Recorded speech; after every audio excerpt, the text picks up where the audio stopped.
Hello and welcome to the Change Gang podcast with me, your host, Laura Ordile. I'm here to help you hold on to your sanity and your soul as you move through big change in your life. I'm here to guide you, inform you, and hopefully help you to triumph over trauma and the long list of symptoms that come along with it. This podcast series is to bring knowledge, share stories, and open up conversation around hope for those of you that suffer with the difficulties that present themselves in your life, from diagnosed or undiagnosed trauma. Labeled or not, I know you need help, and so do those that have graciously taken the time to have these conversations with me. So let's get to it.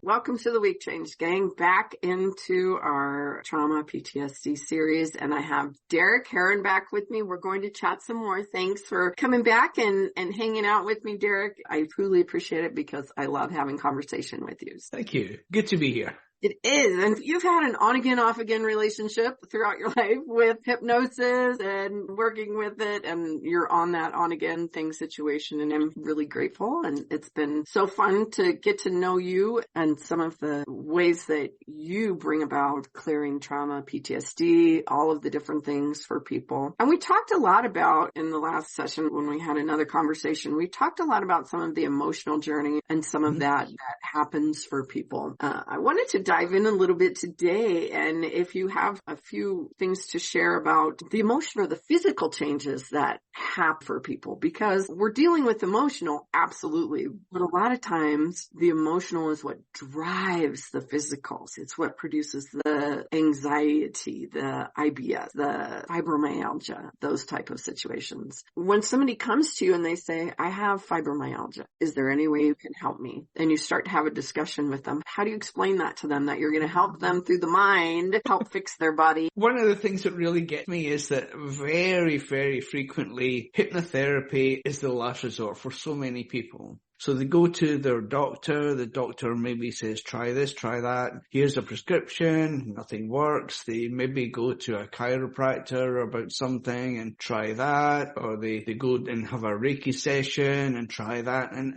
nothing seems to, let's go with fibromyalgia, nothing seems to rid them of this fibromyalgia. The doctor will eventually they'll say, well, you're on these painkillers or anti-inflammatory drugs for the rest of your days. That's it. Accept it and carry on as best you can. And eventually, by good fortune, they'll explore or stumble across hypnosis. I think what they need is they need that lifeline. They need that reassurance. They need someone who comes across as confident, who's reassuring and says, yes, I am prepared to take you on board as a client. I am pretty sure I can help you. And then we offer usually a free discovery session or a clarity consultation where we explore where they've been, what they've done to help themselves. And in that exploration, we usually take them back and say, okay, when did you first start suffering from fibromyalgia? Where were you? What were you doing? What was life like? And we're like detectives, I guess, in that first session. We have to ask a lot of exploratory questions and dig deep into their lifestyle and dig deep into their past in their history and look at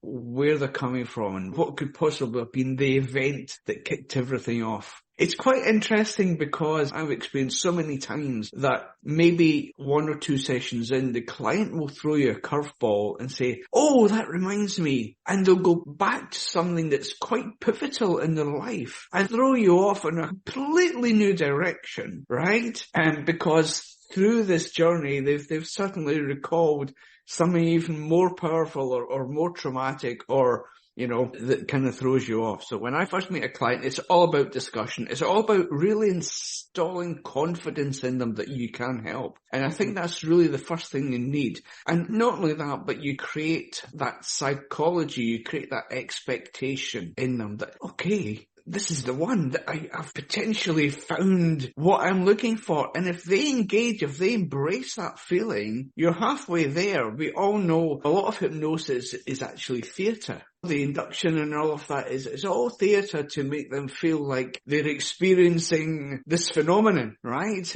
That's called hypnosis. As long as the subconscious is listening, really, that's all we need, right? In my experience, fibromyalgia is, again, it's a symptom of trauma. Usually and frequently that fibromyalgia is caused by people, sadly, really, but in my experience, it's caused by people who like to do so much for others. And it tends to be that fibromyalgia presents itself in people that have gone out of their way to help many other people to the detriment of their own health. And I think what happens in a lot of cases is that the subconscious eventually goes, you know what, enough. I'm done here. You've done too much. You're now suffering.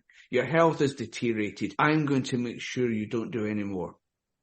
And it creates this fibromyalgia to stop the client from doing things, to stop the client from doing too much, to protect the client from doing too much. You think that it also, often those same people are really not great at receiving and taking power. And so it brings that on, and then they need help and they have to fake it. It's a little balancing thing. You're always giving, but you're not receiving. And so now I'm going to show you here, this is what I'm going to do for you to have to learn to do that. Absolutely. And of course, that's just my personal experience. I found it's a very common trait in people with fibromyalgia that they are outgoing, helpful people. But fibromyalgia can affect your emergency services personnel. It can affect your war veterans. It can affect Joe Public. You know, it can affect your medics and your first line responders, etc., etc. But again, it's all about the subconscious going, okay, enough, I need to protect you and I'm going to stop you doing stuff. And here's how I'm going to do it. And suddenly you've got all this, you know, inflammation in your body, you've got pain, you've got the exhaustion and the tiredness that are associated with fibromyalgia. As we know, run a trauma-focused protocol and the fibromyalgia disappears. That's what I wanted to hear. So you have had success with that. Absolutely. We're approaching the subconscious and saying, okay, we appreciate you've been running this, but it's no longer appropriate. You're making things worse. Yes. We're going back to very much the core of a lot of hypnosis, which is kind of parts negotiation. It's talking to the subconscious and reasoning with the subconscious and hopefully getting some kind of resolution on it. The PTSD protocol that we run approaches the subconscious from so many different angles. It eventually has to see sense, right? It's got to make these changes. Deals with everything in such a well-rounded way. It's not just one, like you said, it comes from different directions. It comes with self, with your life when you were younger, with other people that are in your life. It comes from a whole way of looking at you and all of you that, you know, we all interact with other people throughout our life. We all have certain things that happen throughout life, you know, and so you can't just go in and choose one thing and say, oh, we're going to do this and fix it, because it might be this thing over here that was an interaction with somebody else, or it might be how you're thinking about yourself or any of that. When you have someone that comes through this and they have that physical change, which can be a huge physical change, are they surprised or how do they deal with that? I love watching people because people's reactions to result, it's the best part of the job, right? We know that. It's why we do this. But it's that almost cartoonish realization. You know, they'll open their eyes and it takes them several moments and it's like, where's it gone? If it's something like fibromyalgia, you know, which is more obvious, it's like, they have to check themselves. You can see the explosion inside their mind as they conclude that, yeah, I feel so much better. You know, and they're pinching themselves, waiting for it to come back. You know, it's like, no, it's going to come back in a minute. You know, it's not real. It doesn't. And do you have people that this has got to happen? Because I think it happens. We've discussed before where something kind of shows up later. Do you have people that then mention, you know, you've gone through the list, you've gone through the things, you have the notes and everything about what they're experiencing and what's going on. And then partway through, they're like, oh yeah, and this is gone too. And you didn't even know that they were experiencing it. That's right. I mean, we try our best to eke out as much information from clients as we can. And a huge percentage of therapy that we do, oh yes, we do hypnosis, yes, we do inductions and we do protocols. So much of what we do is asking questions. And as therapists, we can never afford to make assumptions. That is, you know, the worst thing ever to do. You cannot ever assume anything. You can never ever apply your thinking to their thinking, right? You can never assume, oh, they've done this, so I guess they'll probably think that, or I guess they'll probably do this. you can never apply your own life thoughts and lifestyle to them ever. You've got to ask. Never assume, ask and drill down and ask again. But yeah, as I say, that, sometimes you can be 2/3 of the way through and they come up with something that they didn't mention before and you wish they had. But yeah, it's great when they mention something else and they say, well, this has gone too, and you think, oh, right, okay, good, great. Wish you told me. I didn't know about that one, but okay, wonderful. I mean, it is a combination of physical and emotional, and it's not all about the physical. Yes, you can get, physical changes, but, for me, it's the emotional ones, because, as you say, the emotional ones tend to drive the physical ones, and so if you can get the emotional changes, the physical changes tend to take care of themselves and settle. Not always instantly, but they settle in time. The body's got to make so many adjustments. The good stuff doesn't happen instantly. It just gets better over time. And, people can leave, they feel great, they feel resolved, and then they come back to you, maybe you check up on them a month later or 6 months later, and it's gotten better. And not only as a person, but their interactions in life, because they're better, their interactions in other aspects of their life get better. The relationship in their marriage gets better. They communicate better with their wife, they're more physical with their wife, or whatever.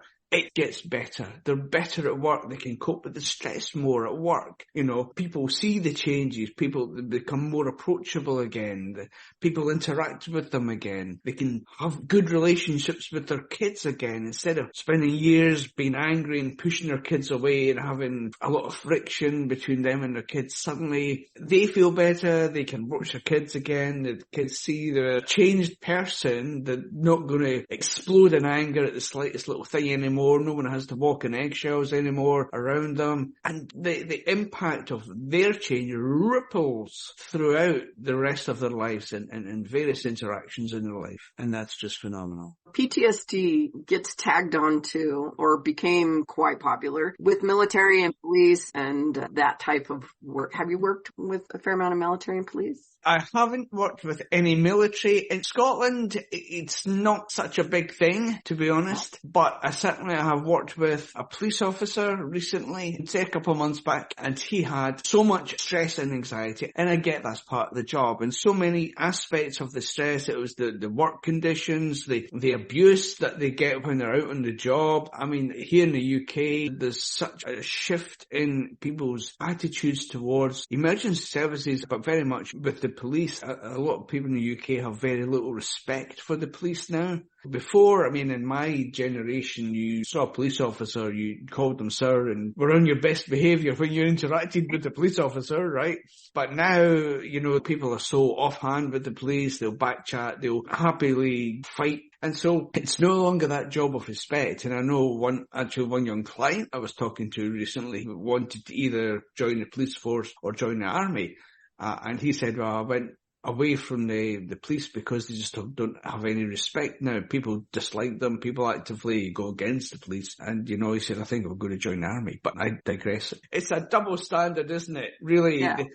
We'd all phone the police if we needed to, right? And yet so many just give them such a hard time. And this gentleman, he's early 30s, he had a family, a young baby girl, a lovely wife, but his relationship in the family, he was bringing home his stress. He was bringing home all the anxiety and stress and guilt, because when you have PTSD, you do feel guilty about the way you're responding to things. You feel guilty that the fact that you have a burst of anger for no reason. And as we discussed in the previous chat we had, people with PTSD aren't in control of that. They don't understand it either. But what they do is see the effects of their own outbursts that they have on their families. And that makes them feel worse. That makes them feel guilty. I can't control it. And not only that have I got stress and anxiety, I now have guilt and shame because I'm giving my family such a hard time. Exactly. Right? When this police officer came to me, he was struggling in so many different angles, but he was struggling with work, but he was also struggling with the effects it was having on his family. And it's nice when you can work through these things and you can see the revelations, you can see the epiphanies, and you can see the change, and you can see the change in the body language from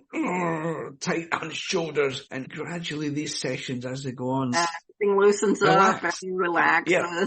These are great things to see. But really, the military, no, I've not worked with any military personnel as such. And I think that's kind of significant though, because as I said, oftentimes PTSD is tagged onto it being a military thing or something like that. And yet most of the people now, even if not all of the people that you're dealing with, are not under that umbrella. And so, now it's becoming more and more aware. And although the label doesn't matter, it's the symptoms behind what's, that right. label.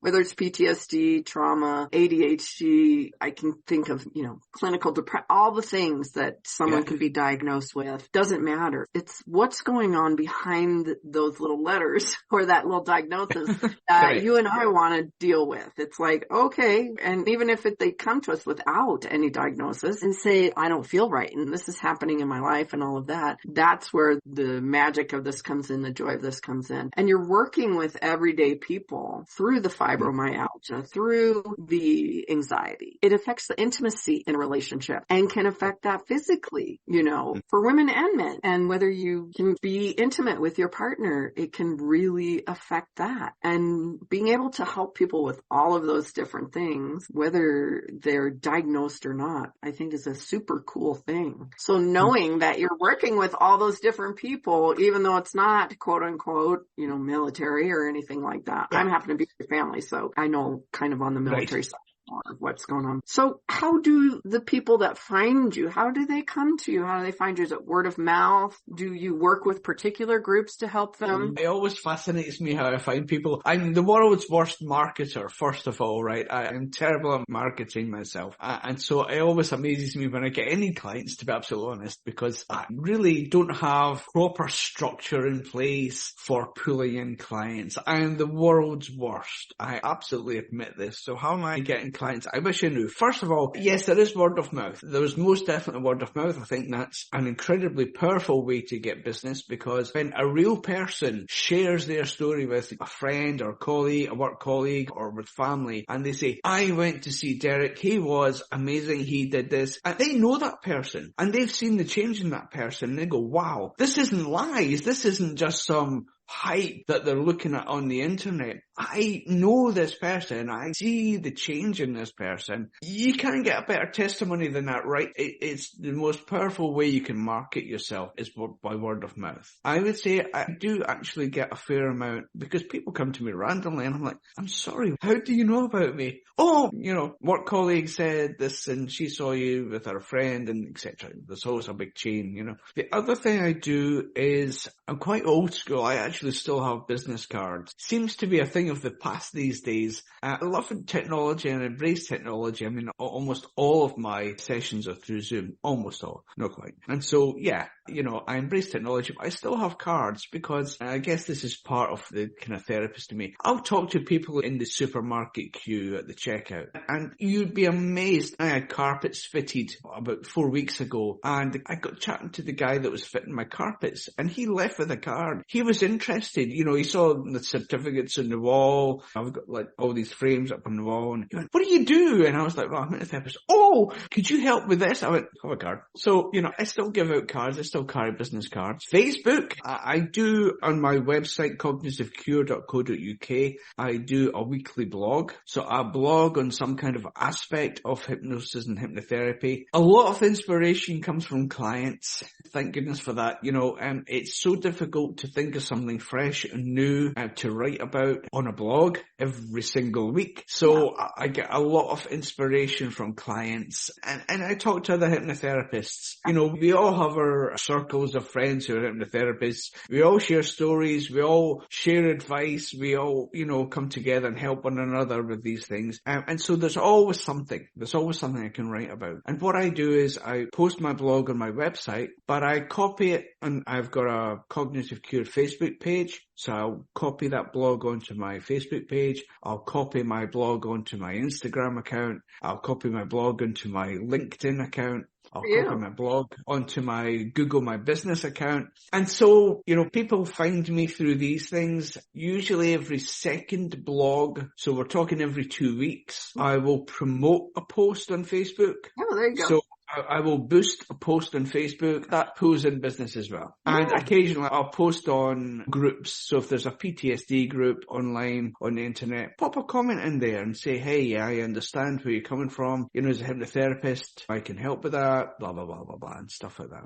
Do you work just individually or do you work with groups? You know what? I'm old school. I've never worked with groups. I would love to explore that. I find more and more people working with groups. I know a lot of hypnotherapists are now, and this is Zoom, right? This is the wonderful thing of not only of Zoom, you know, people can work in groups on Zoom online because you can announce to the world in general that you're doing a group session on PTSD, on pain management, whatever you're dealing with, and you can do it Zoom. But you can also hire a venue and invite people to attend and do group sessions that way. I've never done it. I really need to explore, would that work with PTSD? And yes, it would, because as we know, the protocol that we run is content free. It's happening up there. We don't need to know the facts. We don't need to know the background, the history, the specific events. It's all up there. It's happening inside the individual client's head. And so, yeah, it is quite possible to do group sessions and do them effectively. It's because of the structure that we're using and because it's content free, it is absolutely feasible and doable.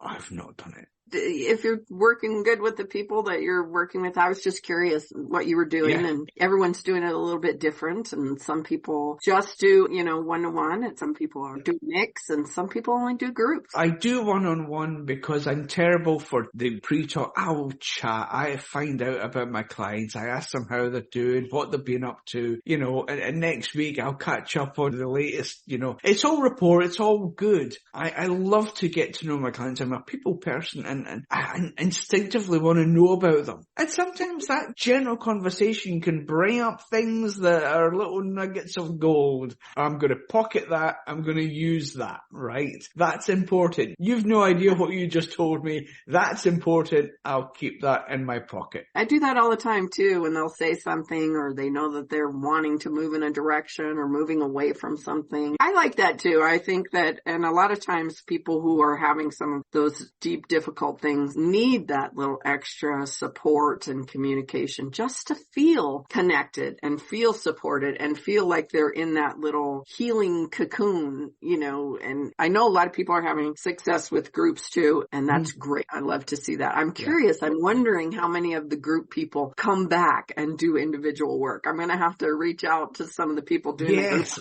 that'd be interesting to know.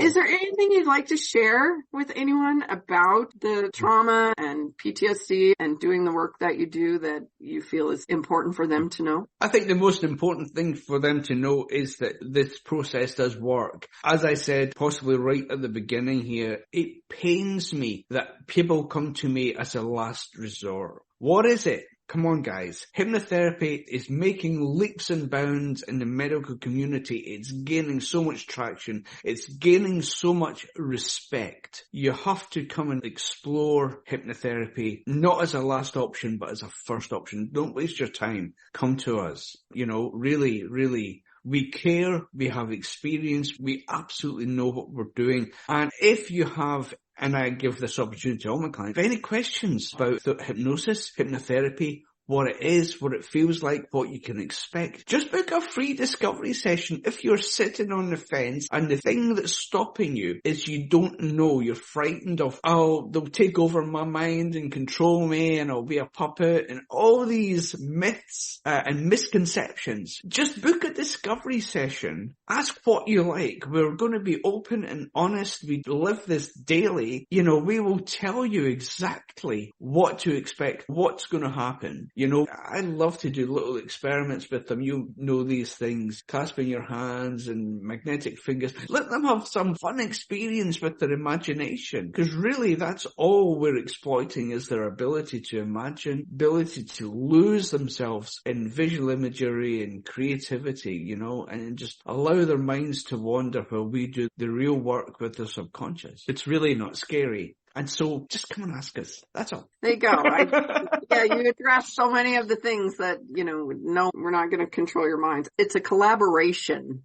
The client's the one always in control, always. Yeah, and always. We're just the guide along for the ride. The change comes from within, always. I mean, they can bring themselves up out of hypnosis pretty much anytime they want to. And we can't keep someone in hypnosis that doesn't want to be there. Yep. Gosh, that would be so much more fun with some people, but no.